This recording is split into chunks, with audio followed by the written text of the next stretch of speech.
morning, Sister Losi. Thank you very much for joining for this conversation. Given the current challenges facing the multilateral institutions, including the UN system and the ILO, why do you believe it remains crucial for constituents to invest in and upload the ILO's normative mandate? Well, good afternoon to you, Mamadou, and thank you for having me. Firstly, I want to say that the ILO's normative mandate is what keeps global labor rights from becoming optional. These standards, for me, from the right to organize to protection against discrimination and forced labor, are not luxuries. And so they are the foundation of dignity at work. And so at a time when informal work is rising and labor rights are being rolled back in many parts of the world, we need these global standards more than ever. Without them, one believes that workers in the global south, especially women and migrant workers, they face the exploitation with no recourse of them protecting themselves. And therefore, from where I'm coming from, for COSATU, we strongly believe that defending the ILO mandate is about defending the rights of the voiceless. And so it is an anchor that holds governments accountable. And we can't afford to let that anchor slip. So they are very, very important for us.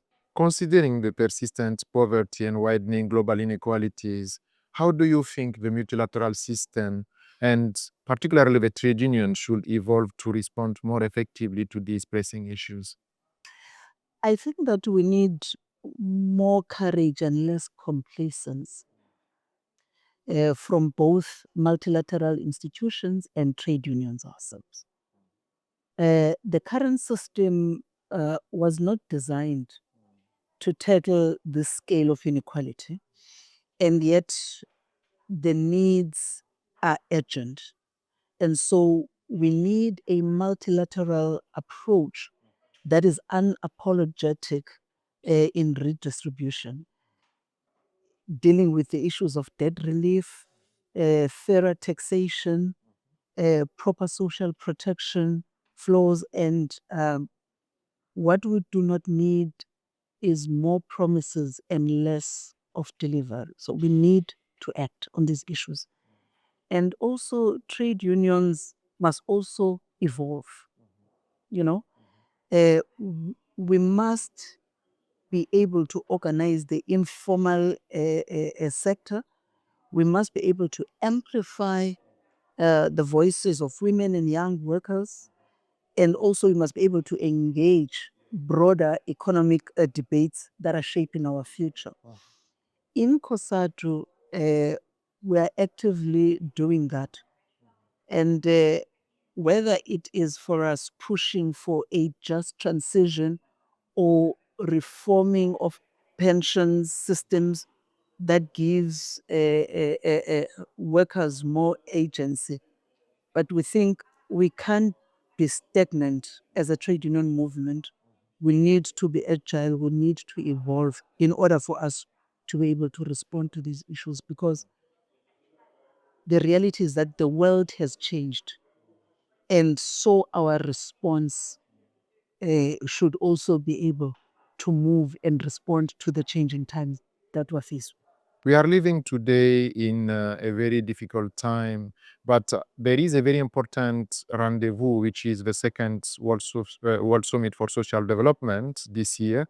In your view, what key actions should the ILO and its constituents, mainly the workers, employers, and government, prioritize to forge and realize a meaningful new social contract? Firstly, a real commitment to universal social protection, including for informal and precarious workers. Secondly, it is the integrating decent work into every part of development planning. We're talking from climate action to public service. And thirdly, it is protecting freedom of association, which it's very, very important, and collective bargaining as essential for democracy. And for me, if we get those right, we will then be on our way to a genuine social contract that serves people and not just profit merchants. So if we are talking about leaving no one behind, the new social contract must then speaks to the three issues that I've responded to. You talk about not to leave no one behind. This is very important. But let's imagine that you are talking to a young workers who is living in Pretoria or in Johannesburg or in any part of the world. We are living in a very critical moment in a turbulent times with serious threats against democracy. When we talk about the urgency of climate change, uh, this is very, very an anxious period, in particular for young people. What message of hope or encouragement would you share with the younger generations to prove? And interestingly about this question, because it's just the last discussion that we were having in a plenary, I want to say to young people that they must not give up, they must not be discouraged. They are not powerless. In fact, throughout history, it has always been the youth that have driven the real change. And from the anti-apartheid struggle in South Africa to climate justice today, young people have always been at the forefront with that. And I also want to say to young people that they don't need permission to lead. You know, they are the leaders, whether through unions, whether through social movements, and whether through local organizing. Their voice can move mountains. And lastly, I want to say that as COSATU, we are creating spaces for young leaders because we know that the fight is intergenerational. Saying at plenary that we need to have an intergenerational conversations. So there's an appreciation from the young people of where we're coming from as a labor movement, the struggles of the 1973s, and before even unions had a democratic right to exist in certain countries. But also for the older generation to understand the energy that is needed and the new ideas that are coming from the young people. So you need to have that intergenerational conversation and understand that we are saying to young people, you belong here, you are needed, and the future that we are building is a future that will be made by the young people.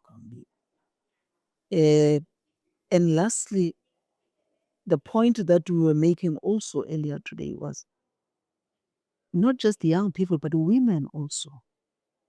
And they need to be at the table. When we always say nothing about us without us, it must be in a true sense of the word. That when you are putting together and negotiators that are dealing with collective bargaining issues, you need to have women at the table. Or you risk trading off with critical conventions on maternity protection because you do not understand the importance of ensuring that that convention does not end up in a piece of paper, but the workplace policies reflect that. The Convention 190, in the absence of those that are beneficiaries of that convention, if they are not at the table when negotiation takes place, you risk that convention being made a trade-off because those that are at the table do not understand the importance and the relevance of having and protecting that convention, ensuring that our workplace policies mirrors that, but also our countries' policies and legislations mirror these critical conventions of the ILO. So I want to say that to young people, do not despair, do not apologize. You are needed. You have always been. It has been generations of young people. But older generation also needs to know that it is time that they hand over the baton to the young ones, because the future is young.